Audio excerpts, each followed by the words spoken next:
D'abord, Nicolas Bourriaud est commissaire d'exposition, théoricien et critique d'art. Il s'intéresse particulièrement aux relations entre l'art, la société et les changements théoriques, économiques, technologiques et environnementaux. Actif dans la définition d'un cadre théorique pour les expérimentations artistiques contemporaines, il a rédigé plusieurs textes qui sont devenus fondamentaux pour la discipline et qui ont participé au discours sur l'art contemporain, dont la définition de l'art relationnel. Parmi ses essais les plus connus, soulignons Esthétique relationnelle, Post-production et Radicant. En tant que commissaire, il a organisé entre autres l'exposition Trafic au Cap-C de Bordeaux. Il a également participé à plusieurs biennales, dont la Biennale de Venise, d'Athènes et récemment d'Istanbul. Et il a été responsable de la Tête triennale 2009, entre autres. Parmi ses activités professionnelles majeures, soulignons également qu'il a co-dirigé le Palais de Tokyo à Paris de 2000 à 2006 et qu'il est directeur général de Montpellier Contemporain, le MoCo, et de l'École supérieure des beaux-arts de Montpellier depuis 2017. Son prochain livre, Inclusion, esthétique du capitalocène, paraîtra aux alentours de mars prochain, si je ne me trompe pas. Aujourd'hui, Nicolas Bourriaud nous entretiendra sur la manière dont les œuvres contemporaines sont garantes d'un mode relationnel nouveau des artistes à leur environnement qui s'effectue par une redéfinition des caractéristiques de l'espace de l'Anthropocène. Donc, sur ces paroles, je vous cède la parole justement, Monsieur Bourriaud. Bonjour, vous m'entendez bien? Très bien. Magnifique. Je suis très heureux d'être avec vous à distance, mais bon, c'est mieux que rien. J'attends avec impatience aussi la réouverture des lieux d'exposition. On a 2 en ce moment à Montpellier qui sont toujours fermés et c'est vraiment un terrible crève-cœur. Mais bon, en tout cas, le sujet de ces discussions correspond vraiment, je pense, aux vrais enjeux en fait, de l'époque. Quand on parle de nouvelles altérités, de nouvelles proximités, je suis un peu parti là-dessus en fait, pour cette courte intervention que je vais réaliser maintenant. Parce qu'effectivement, c'est le déploiement et l'analyse de ces nouvelles proximités, de ces nouvelles altérités, qui va nous permettre de dessiner un nouveau paysage relationnel. Et en fait, vous avez cité Esthétique relationnelle. Mon prochain livre, Inclusion, Esthétique du capitalocène, part en fait de la constatation en fait, que j'ai faite plutôt récemment, que ce qui est assez incroyable finalement dans ce premier livre, c'est qu'il n'est question que d'être humain. Et aujourd'hui, je pense qu'il est plus possible de penser l'art et de comprendre ce à quoi se livrent les artistes si on n'élargit pas ce paysage relationnel au non-humain. Donc c'est un petit peu ce qui m'anime en ce moment. Et ce que je voudrais commencer par décrire quelques motifs dans le sens pattern en anglais. Les motifs qui me semblent être les motifs principaux et qu'on retrouve en fait dans le travail des artistes aujourd'hui. Le premier motif qui me semble crucial, c'est un nouveau sentiment de promiscuité absolue en fait, qui règne sur la Terre en ce moment. Et cette promiscuité s'exprime par il y a un resserrement spatial qui atteint aujourd'hui une intensité extraordinaire et qui provoque de nouveaux plis en fait. Et ces plis font que des espaces qui n'étaient jusque-là pas en contact le sont, que des êtres qui jusque-là n'étaient pas en contact le sont. Pas besoin d'aller chercher très loin. En fait, on a bien vu aujourd'hui que un pangolin ou une chauve-souris, en fait, sur un marché chinois, pouvait totalement modifier la donne mondiale. Et c'est ce type de nouvelle rencontre qui désigne une promiscuité totalement inhabituelle pour l'espèce humaine. Le véritable agent, un des agents les plus puissants de l'histoire contemporaine, ce sont des invisibles, d'une certaine manière. Le virus, bien entendu, mais pas que. Le glyphosate, c'est un invisible. Les déchets de plastique, en fait, sont pour la plupart totalement invisibles également. L'agent de l'histoire, le plus important aujourd'hui, c'est la molécule. Et ça modifie profondément notre rapport à l'espace, à la question de la contamination, à la proximité avec les autres. L'espace que décrivent les artistes aujourd'hui est bien entendu informé par ces choses-là, et on le voit. Je n'aurai pas le temps de montrer des images et des exemples, j'essaierai de rester à un niveau plus théorique, mais je pense qu'on peut se référer en fait à beaucoup d'artistes. Et c'est dans la représentation, bien entendu, que passe ce type de nouvelles proximités, de nouvelles altérités. Et notamment, on voit aujourd'hui, quand je vous parlais de ces plis qui se créent, c'est un effondrement lent de toutes les hiérarchies spatiales que nous connaissions jusqu'alors. Et cet espace, ce genre d'effondrement lent, qui crée ces fameux plis, effondrement qui vient de la pression, il y a une pression démographique, il y a une pression technique, c'est-à-dire qu'aujourd'hui, le poids des activités humaines à la surface de la planète dépasse en fait largement le poids des éléments naturels.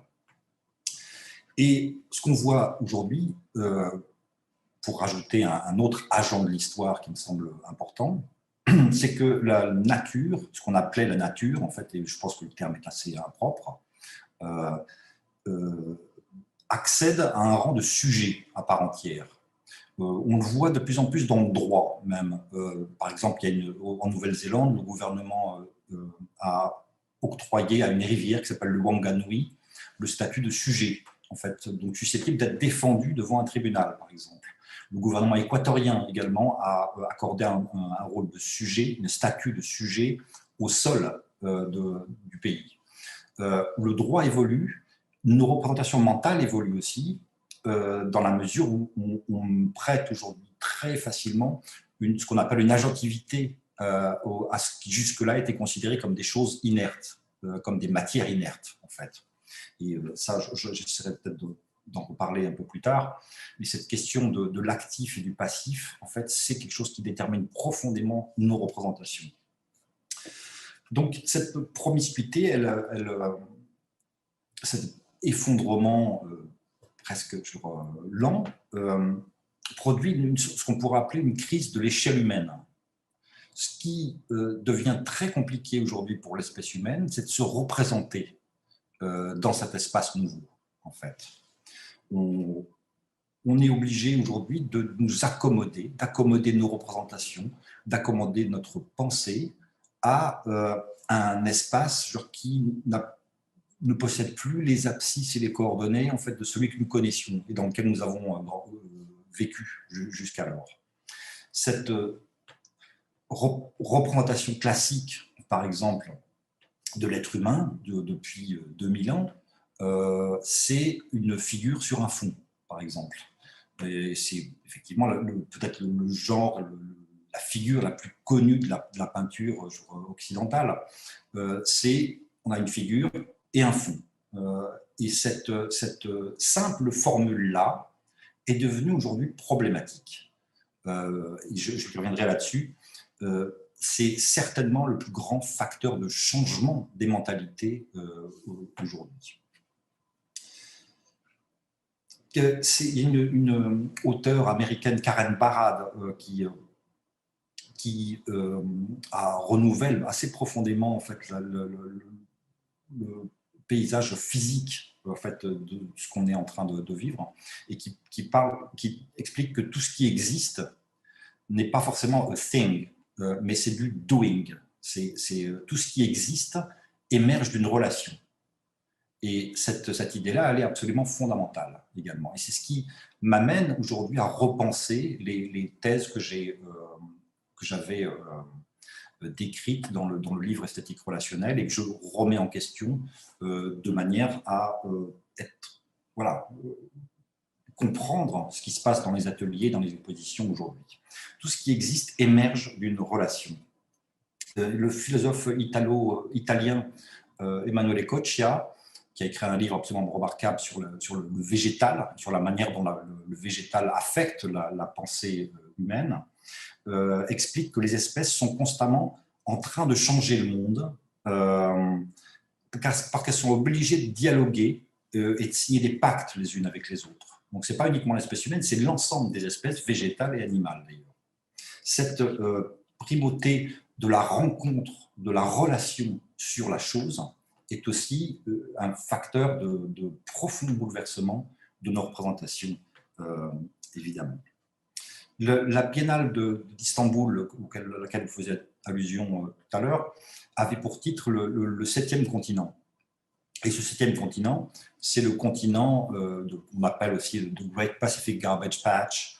Ce 7e continent, c'est ce continent immense, constitué uniquement de déchets de plastique, qui s'est formé en fait au large dans les océans. D'une certaine manière, c'est l'image la plus absolue et la plus forte qu'on puisse trouver de l'Anthropocène aujourd'hui. Pourquoi ? Parce que c'est un continent qui s'est formé, d'une part, de nos activités. C'est-à-dire que c'est une sorte de miroir, en fait, de notre propre culpabilité par rapport à la planète. Deuxièmement, parce que ce continent, il est inhabitable. Alors, c'est intéressant parce que c'est donc, d'une certaine manière, ça vient boucler une boucle qui est celle du Nouveau Monde. Le Nouveau Monde, finalement, de ce 21e siècle, il est là, mais personne ne veut y habiter. Et personne ne veut en prendre la possession, parce que le déchet, aujourd'hui, c'est littéralement ce qui échappe à la propriété. C'est la seule chose qui échappe à la propriété, d'ailleurs. Et ça, c'est encore un autre problème. Je parlais d'une boucle. Ce sera le 3e motif que je voulais aborder, parce que ce motif de la boucle, qui est pas très visible, hein, mais à mon sens absolument omniprésent aujourd'hui. Une boucle, c'est un système en circuit fermé qui se nourrit de lui-même, si vous voulez, et qui est dépourvu de tout dehors. Et ça, je vais y revenir parce que la question du dehors, elle se pose aujourd'hui d'une manière absolument cruciale, et pour la pensée et pour les artistes. La crise de la vache, qu'on a appelé la crise de la vache folle en 2001 déjà, c'était un exemple remarquable de boucle. On retrouve la question de la boucle avec la crise des subprimes de 2008, où on voit les pyramides de Ponzi, en fait, c'est-à-dire l'argent qui nourrit l'argent. C'est exactement la même chose que des vaches qui se nourrissent de vaches. Ces boucles-là sont constitutives de notre système et sont en fait une figure absolument dominante aujourd'hui. Et dans le prochain livre, j'évoque beaucoup Lévi-Strauss parce que je pense que c'est quelqu'un à partir duquel il est vraiment possible de repenser en termes anthropologiques la signification de l'art aujourd'hui. Lévi-Strauss parlait d'autocolonisation. Hein, on est encore dans la boucle, en fait. Cette autocolonisation de l'espèce humaine par elle-même, il l'explique ainsi, je le cite, « Nous-mêmes, c'est-à-dire une humanité devenue trop nombreuse sur un espace terrestre qu'elle ne peut agrandir, est réduite de ce fait à se coloniser elle-même. » On peut voir, mais là ça nous amènerait un petit peu trop loin, comment le système capitaliste s'est toujours en fait perpétué par la création de ségrégation à l'intérieur de lui-même. Aujourd'hui, on pourrait même parler d'une autocolonisation, comme le fait Lévi-Strauss. Et c'est le rapport de notre subjectivité en tant qu'humain avec notre extériorité qui se pose. Cette extériorité peut être à la fois sociale, animale, végétale, cosmique. Et c'est ça qui se trouve compromis, en fait, aujourd'hui, et ce qu'on voit beaucoup, à la fois dans les livres, dans les œuvres et dans la pensée en général, c'est des espaces sans dehors. C'est cet espace en boucle, en fait. Un des protagonistes de ce courant philosophique qu'on a appelé le réalisme spéculatif, qui est Tristan Garcia, l'explique pas d'une manière assez intéressante. Il dit la culture réclame un dehors. Ce dehors s'est manifesté, je le cite, par la réapparition dans l'esthétique actuelle d'une nature sans homme, par la figure du post-apocalyptique, entre parenthèses, se représenter le monde tel qu'il sera une fois que nous ne serons plus là, une fois que la culture aura cessé. Donc par la figure du post-apocalyptique et par le goût pour l'horreur comme représentation des limites de la représentation humaine. je trouve que c'est extrêmement juste ce que dit Tristan Garcia sur cette peur, panique du non-dehors. Quel est notre dehors? Avec quelle force est-il possible d'établir un dialogue aujourd'hui? Sans quoi la culture humaine, la société humaine est condamnée en fait à devenir une gigantesque pyramide de Ponzi ou une gigantesque boucle. Et c'est un petit peu cette... Et qu'est-ce qui se passe dans une boucle, par exemple en musique? On a un effet Larsen, un effet de stridence.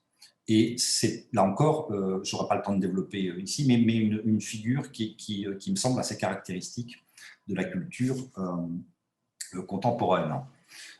Dans ce livre de déjà 1998 donc, que j'ai écrit qui s'appelait Esthétique relationnelle, on voit aussi d'une certaine manière les artistes s'adresser à un dehors, parce qu'ils considèrent être comme un dehors. C'est d'abord les voisins, les communautés qui existent autour d'eux et d'elles et eux, les passants, etc.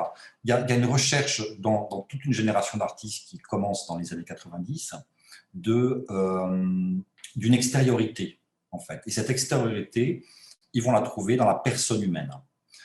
Aujourd'hui, étant donné que l'être humain, en fait, est devenu la matière première de sa propre économie, à travers les signes que nous laissons sur Internet, qui sont exploités en fait, à des fins commerciales, et qu'on voit encore se dessiner là, une fantastique boucle, une fois qu'il n'est plus possible de considérer l'autre humain comme une extériorité, on voit les artistes se tourner aujourd'hui vers d'autres types de dehors, qui sont l'animal, qui sont le végétal, qui sont le minéral, qui sont l'invisible. Et c'est vraiment, à mon sens, ce qui est plus remarquable et plus caractéristique de l'art de ces 10-15 dernières années, à mon sens. C'est qu'on pourrait appeler la grande externalisation. C'est l'ensemble du réel qui inclut donc les atomes, les choses, les machines, qui devient l'interlocuteur symbolique pour une nouvelle génération d'artistes, en fait, qui intègre aussi la question de l'animisme ou du totémisme dans sa manière de penser. Et là aussi, il y aurait énormément d'exemples. Alors, quel type d'espace donc aujourd'hui? Moi, j'ai tendance à penser que l'art aurait tout intérêt à se comprendre de nouveau comme une forêt, en fait. Il y a un magnifique livre d'Eduardo Kohn, Comment pensent les forêts, qui est une étude qu'il a réalisée en Amazonie auprès des Indiens Runa. Et Eduardo Kohn parle de la forêt comme d'une sémiose. Je vais le citer. Un processus vivant de signes par lequel une pensée en fait émerger une autre, et ainsi de suite, vers un futur potentiel. Et je pense que dans cette métaphore de la forêt, qui aujourd'hui, comme on le voit un peu partout, certainement un type d'espace extrêmement en danger, l'art, d'une certaine manière, et l'histoire de l'art, c'est l'histoire d'une sémiose, exactement comme une forêt pour un Indien Runa. C'est un milieu qui abrite de multiples écosystèmes. C'est une mémoire géante des affects passés de l'humanité et des idées qui ont animé la vie terrestre depuis des millions d'années. C'est littéralement la définition d'une sémiose et exactement l'appréhension sensible qu'un Indien Runa va avoir de la forêt elle-même. Et je pense que ce genre de piste me semble extrêmement importante à suivre. Une exposition, de certaine manière, l'exposition d'art, c'est une forêt aussi. C'est un milieu relationnel dans lequel on se trouve en tant que visiteur en état de rencontre. C'est-à-dire que là, c'est la rencontre qui va primer sur la chose, en fait. Et en état de dialogue, bien entendu. C'est un espace qui, écologiquement, et là, on parle plutôt d'une écologie sensible, d'une écologie mentale, d'une écologie de l'esprit, pour reprendre le terme de Gregory Bateson, une exposition, c'est aussi une expérience. Et je pense que les artistes qui m'intéressent le plus aujourd'hui, en fait, que ce soit d'ailleurs des peintres, je veux juste citer 2 ou 3 personnes, peut-être Tala Madani ou Ambera Wellman, ou des artistes genre, qui font de l'exposition elle-même leur médium, comme Pierre Huyghe peut le faire, comme Thomas Hirschhorn peut le faire aussi dans d'autres, avec tout à fait d'autres problématiques. C'est un format que je rapprocherais de la sémiose. Ouais. Je pense que je sais que je ne dois pas dépasser le temps qui m'est imparti. Donc, si je continue à parler, je vais être trop long. Et si je m'arrête, je serai un peu abrupt. Mais je pense que je peux essayer de m'arrêter ici sur l'idée que vous gardiez en tête, cette idée d'une exposition comme une forêt sémiotique, dans laquelle on se retrouve en état de rencontre.